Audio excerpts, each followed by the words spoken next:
جنات نے مسجد اقصی کیسے بنائی؟ سن کر حیران ہو جاؤ گے۔ جب جنات مسجد اقصی کی تعمیر کر رہے تھے تو حضرت سلیمان علیہ السلام جنوں کی نگرانی کر رہے تھے کہ اچانک ملک الموت نے ان کی روح قبض کر لی اور ان کی لاش ایک لکڑی پر لٹکا دی جو ہزاروں سال بسم اللہ الرحمن الرحیم مسجد اقصی یعنی بیت المقدس کی بنیاد بیت اللہ شریف کی بنیاد ڈالنے کے 40 سال بعد حضرت سیدنا آدم علیہ السلام نے ڈالی۔ پھر اس کی تعمیر حضرت سیدنا سام بن نوح علیہ السلام نے کی۔ عرصہ دراز کے بعد حضرت سیدنا داؤد علیہ السلام نے بیت المقدس کی تعمیر شروع کی، لیکن بیت المقدس کی تکمیل یا تعمیر نو اللہ تعالیٰ نے حضرت سلیمان علیہ السلام کے ہاتھوں لکھی تھی۔ چنانچہ حضرت سیدنا سلیمان علیہ السلام کی نگرانی میں جنوں کی ایک جماعت نے مسجد اقصی یعنی بیت المقدس کو تعمیر کیا۔ شہر المقدس ایک پر نور سہانی صبح کا ذکر ہے۔ افق کے دامن میں جھانکتی آفتاب کی روح پہلی کرنوں نے نئی نویلے شہر کے پاکیزہ حسن کو دوبالا کیا ہوا ہے۔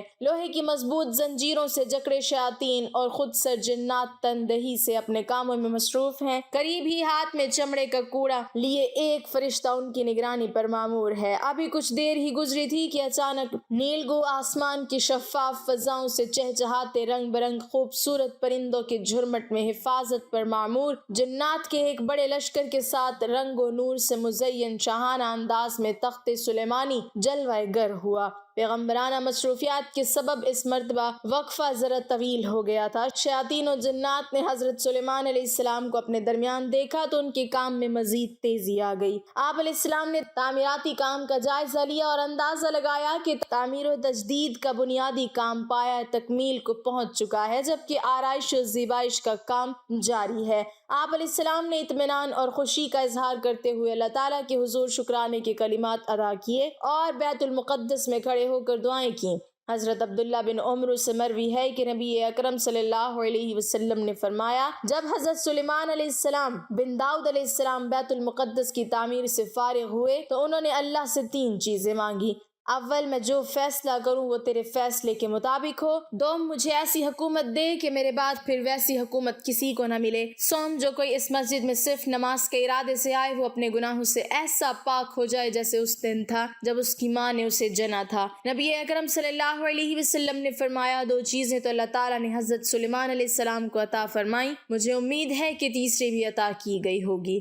اسماعیل صدی مفسر قرآن و حدیث کی روایت میں یہ بھی ہے کہ بیت المقدس کی تعمیر مکمل ہونے پر حضرت سلیمان علیہ السلام نے 12,000 گائے، بیل اور 20,000 بکریوں کی قربانی کر کے دعوت عام کی اور اللہ کا شکر ادا کرتے ہوئے عرض کیا، اے میرے پروردگار، جو شخص اس مسجد میں داخل ہو میں اس کے لیے تجھ سے 5 چیزیں مانگتا ہوں۔ ایک یہ کہ جو گنہگار توبہ کرنے کے لیے مسجد میں آئے اس کی توبہ قبول فرما کر گناہ معاف فرما دے۔ دوسری یہ کہ جو شخص کسی خوف و خطرے سے بچنے کے لیے مسجد میں آئے تو اسے امن دے کر خطرات سے نجات دلا دے۔ تیسری یہ کہ جو بیمار شخص اس مسجد میں داخل ہو اسے شفا عطا فرما۔ چوتھی یہ کہ جو فقیر اس میں داخل ہو اسے غنی کر دے۔ اور 5ویں یہ کہ جو شخص اس میں داخل ہو جب تک وہ اس میں رہے تو اپنی نظر عنایت و رحمت اس پر رکھ، بجز اس شخص کے جو کسی ظلم یا کفر کے کام میں مشغول ہو۔ بیت المقدس سے مراد مبارک اور پاکیزہ گھر ہے۔ عبرانی زبان میں اسے یروشلم اور عربی زبان میں القدس کہتے ہیں۔ القدس سے مکہ مکرمہ کا فاصلہ تقریباً 1300 کلومیٹر ہے۔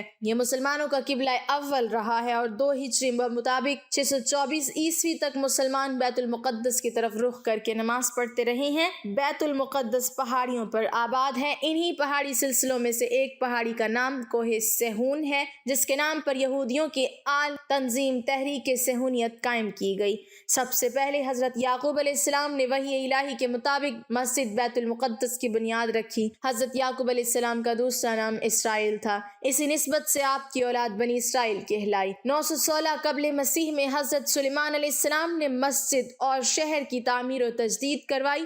یہی وجہ ہے کہ یہودی مسجد بیت المقدس کو ہیکل سلیمانی کہتے ہیں۔ 586 قبل مسیح میں ملک بابل یعنی عراق کے بادشاہ بخت نصر نے اس خوبصورت شہر کی اینٹ سے اینٹ بجا دی اور 1 لاکھ یہودیوں کو غلام بنا کر عراق لے گیا۔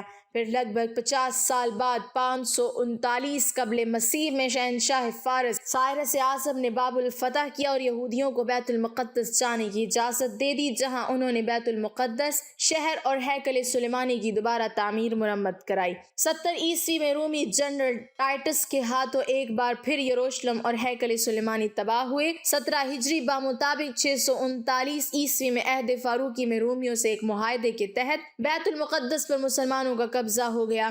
اموی خلیفہ عبد الملک کے دور میں مسجد اقصی کی تعمیر عمل میں آئی۔ 1099 عیسوی میں پہلی صلیبی جنگ کے موقع پر یورپ کے مسیحوں نے بیت المقدس پر قبضہ کر کے 70,000 مسلمانوں کو شہید کر دیا۔ 1187 عیسوی بمطابق 538 ہجری تک سلطان صلاح الدین ایوبی نے 16 جنگیں لڑیں، یہاں تک کہ بیت المقدس کو عیسائیوں کے قبضے سے آزاد کروا لیا، جس کے بعد یہاں 761 برس تک مسلمانوں کی حکومت رہی۔ دسمبر 1917 میں پہلی جنگ عظیم کے موقع پر انگریزوں نے بیت المقدس اور فلسطین پر قبضہ کر کے یہودیوں کو آباد ہونے کی اجازت دے دی۔ نومبر 1947 میں اقوام متحدہ کی جنرل اسمبلی نے یہود و نصارہ کے گٹھ جوڑ سے ایک سازش کے تحت اس علاقے کو فلسطین، عرب اور یہودیوں میں تقسیم کر دیا۔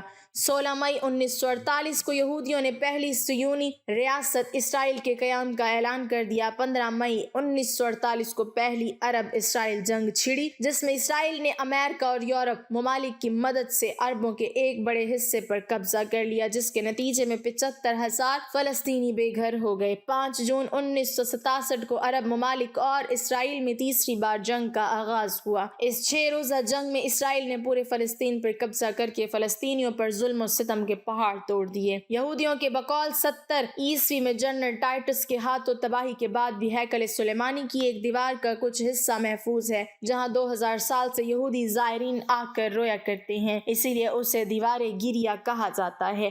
یہودی مسجد اقصی کو شہید کر کے یہاں ہیکل سلیمانی تعمیر کرنا چاہتے ہیں، اور اپنی اسی مذموم مقصد کی تکمیل کے لیے انہوں نے بیت المقدس کو دارالحکومت بنا رکھا ہے۔ علامہ عماد الدین ابن کثیر اپنی شہر آفاق کتاب قصص الانبیاء میں مشہور مفسر قرآن اسماعیل بن عبد الرحمن جو سدی رحمۃ اللہ علیہ کے نام سے مشہور ہیں، ابو مالک اور ابو صالح کے واسطے سے حضرت عبداللہ بن عباس اور دیگر کئی صحابہ رضوان اللہ علیہم اجمعین سے ایک واقعہ نقل کرتے ہیں کہ حضرت سلیمان علیہ السلام بیت المقدس میں کئی ماہ تنہائی میں بسر کرتے تھے۔ وہ اپنا کھانا وغیرہ بھی ساتھ رکھا کرتے تھے۔ آپ کی وفات کے آثار اس طرح شروع ہوئے کہ صبح جب اٹھتے تو بیت المقدس میں کوئی پودا لگا ہوتا، آپ علیہ السلام اس سے پوچھتے تیرا کیا نام ہے، وہ بتا دیتا، پھر سوال کرتے تو صرف درخت ہے یا کسی دوا کے لیے اگایا گیا ہے، عرض کرتا کہ فلاں دوا کے لیے، تو آپ علیہ السلام اسے اسی دوا میں استعمال کروا لیتے۔ ایک مرتبہ آپ علیہ السلام نے ایک نیا پودا لگا دیکھا تو اس سے پوچھا تیرا نام کیا ہے، عرض کیا خروبہ یعنی خرابی و ویرانی، میرے اگنے سے اب اس گھر کی ویرانی ہے۔ پھر آپ علیہ السلام نے پوچھا کس گھر کی، عرض کیا بیت المقدس کی خرابی و ویرانی کے لیے ہوں۔ آپ علیہ السلام نے فرمایا یہ کیسے ہو سکتا ہے کہ میں ابھی زندہ ہوں اور اللہ پاک اس بیت المقدس کو ویران فرما دے، لہٰذا اب میری موت کا وقت قریب معلوم ہوتا ہے اور تیرے چہرے پر میری ہلاکت اور بیت المقدس کی ویرانی لکھی ہوئی ہے۔ پھر آپ علیہ السلام نے اس پودے کو اکھاڑ کر اپنے ایک باغ میں لگا دیا، پھر محراب میں داخل ہوئے اور اپنے عصا کے ساتھ ٹیک لگا کر نماز پڑھنے لگے اور اسی حالت میں وفات پا گئے۔ شیاطین جنات کو آپ علیہ السلام کی وفات کا علم نہ ہو سکا۔ حضرت سلیمان علیہ السلام کی وفات کا تذکرہ قرآن کریم میں اللہ تعالیٰ نے یوں فرمایا ہے، پھر جب ہم نے سلیمان علیہ السلام پر اجل کا حکم صادر فرمایا تو ان جنات کو ان کی وفات پر کسی نے آگاہی نہ دی سوائے زمین کی دیمک کے جو ان کے عصا کو کھاتی رہی۔ پھر جب آپ علیہ السلام کا جسم زمین پر گرا تو جنات پر ظاہر ہو گیا کہ اگر وہ غیب جانتے تو اس ذلت انگیز عذاب میں نہ پڑے رہتے۔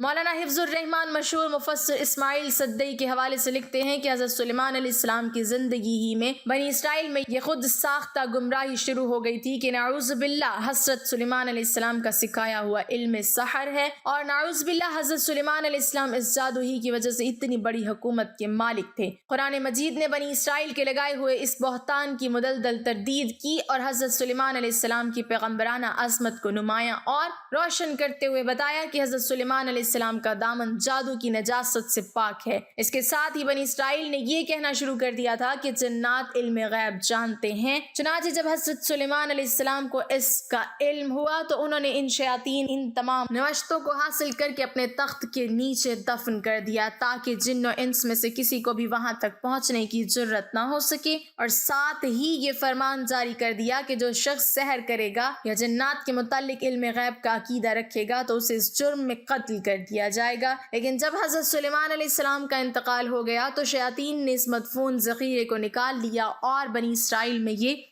خود ساختہ عقیدہ عام کر دیا کہ نعوذ باللہ جادو کا یہ علم حضرت سلیمان علیہ السلام کا علم ہے، اور وہ اسی سے جن و انس و ہوش و طیور اور ہوا پر حکومت کرتے تھے۔ اس طرح ان شیاطین نے جادو کو پھر بنی اسرائیل میں رائج کر دیا۔ ڈاکٹر اسرار احمد تحریر فرماتے ہیں کہ حضرت سلیمان علیہ السلام جنات کی نگرانی کے لیے اپنے عصا کے سہارے کھڑے تھے کہ آپ علیہ السلام کی روح قبض ہو گئی، مگر آپ علیہ السلام کا جسد مبارک اسی طرح کھڑا رہا، یہاں تک کہ دیمک نے آپ علیہ السلام کی لاٹھی کو کھوکھلا کر دیا۔ اس دوران جنات آپ علیہ السلام کی وفات سے بے خبر کام میں مصروف عمل رہے، وہ یہی سمجھتے رہے کہ آپ علیہ السلام ان کی نگرانی کر رہی ہیں۔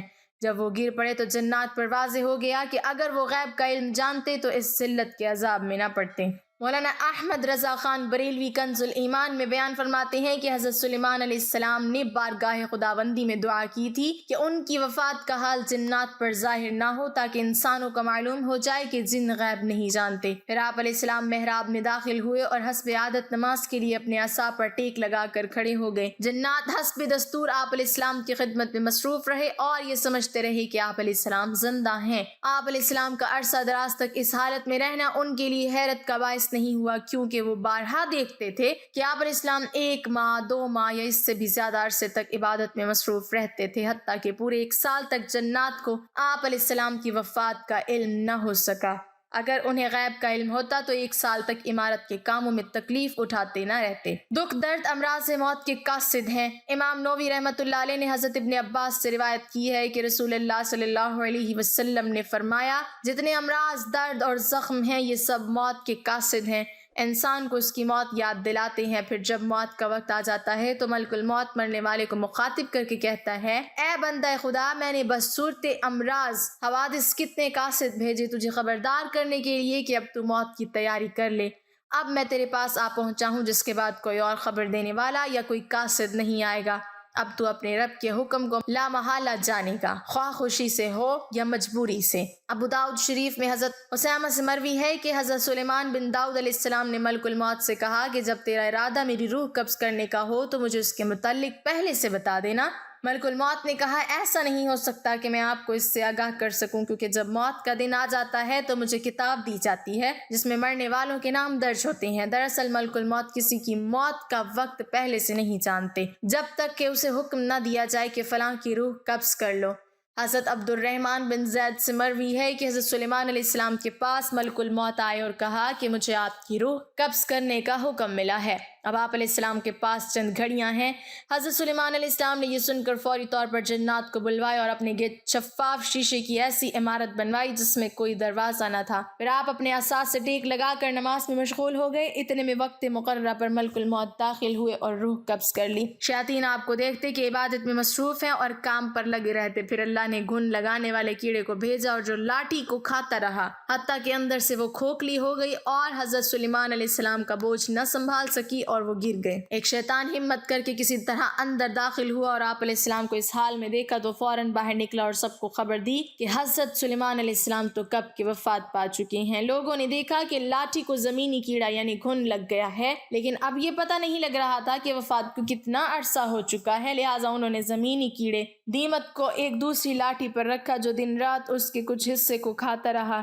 اس حساب سے پتہ چلا کہ آپ علیہ السلام 1 سال پہلے وفات پا چکے تھے۔ آپ علیہ السلام کی بادشاہت 40 سال تک رہی اور 53 سال کی عمر میں انتقال ہوا۔ اس سبق آموز واقعے سے یہ ثابت ہوتا ہے کہ موت سے کوئی بھی چیز محفوظ نہیں، خواہ وہ کتنے ہی بڑے منصب پر فائز ہوں یا کوئی نہایت اہم اور ضروری کام سر انجام دے رہا ہو۔ وقت معینہ پر سب کو موت کا مزہ چکھنا ہے۔ اللہ تعالیٰ کے کام کسی کی وفات سے رکتے نہیں، اسے جس طرح کا کام لینا ہوتا ہے وہ لے لیتا ہے، اور تمام اسباب و آلات بھی اسی وقت تک کام کرتے ہیں جب تک کہ اللہ کو منظور ہو، ورنہ سب دھرے کے دھرے رہ جاتے ہیں۔ دوسرا سبق یہ حاصل ہوتا ہے کہ علم غیب سوا اللہ تعالیٰ کے کوئی نہیں جانتا، نہ ہی اللہ کی مرضی و منشا کے بغیر کوئی کام سر انجام دیا جا سکتا ہے۔ چنانچہ وہ تمام بناوٹی روحانی عامل اور جھوٹے ماہرین جو اس بات کا دعویٰ کرتے ہیں کہ ان کے قابو میں ایسے جنات و شیاطین ہیں جو غیب کا علم جانتے ہیں اور معصوم سادہ لو انسانوں کو آنے والے خوفناک حالات بتا کر اپنے دام فریب میں پھنساتے ہیں،